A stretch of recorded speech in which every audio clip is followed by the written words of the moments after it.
Let's examine the facsimile of the Ellesmere Chaucer. The Ellesmere Chaucer is a deluxe manuscript of the most famous work of Middle English literature, the Canterbury Tales by Geoffrey Chaucer. It was created not long after Chaucer's death in 1400.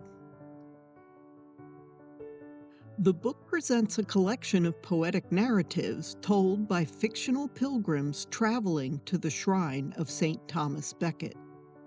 The storytellers are mostly identified by their occupations, which include lawyer, merchant, and parish priest.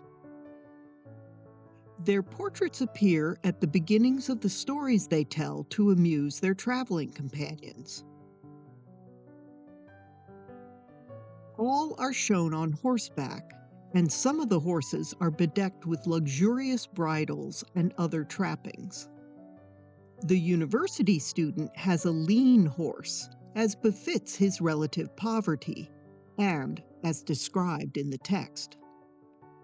The estate manager rides a dappled gray horse, exactly as described. Some storytellers are identified by emblems of their occupations, the cook by his bowl and meat hook, and the physician by his urine specimen. Others wear distinctive garments, the friar a belted tunic, and the prioress a Benedictine habit.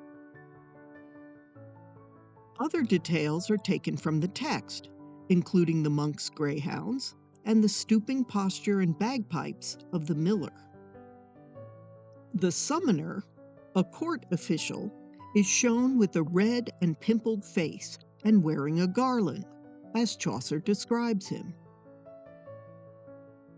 Chaucer himself is depicted as a middle-aged man with a beard. Hanging from his neck is a case containing a quill or stylus, instruments of writing. We know from other portraits that this is a true likeness of the author.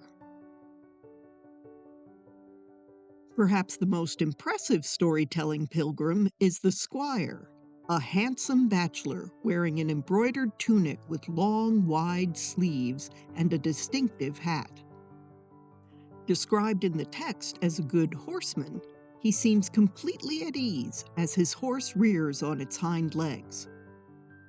The portraits in the Ellesmere Chaucer offer no information about the content of the tales told by the pilgrims.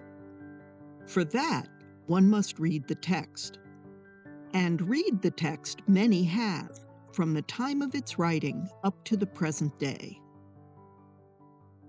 The facsimile was published by Yoshido in Japan in 1995.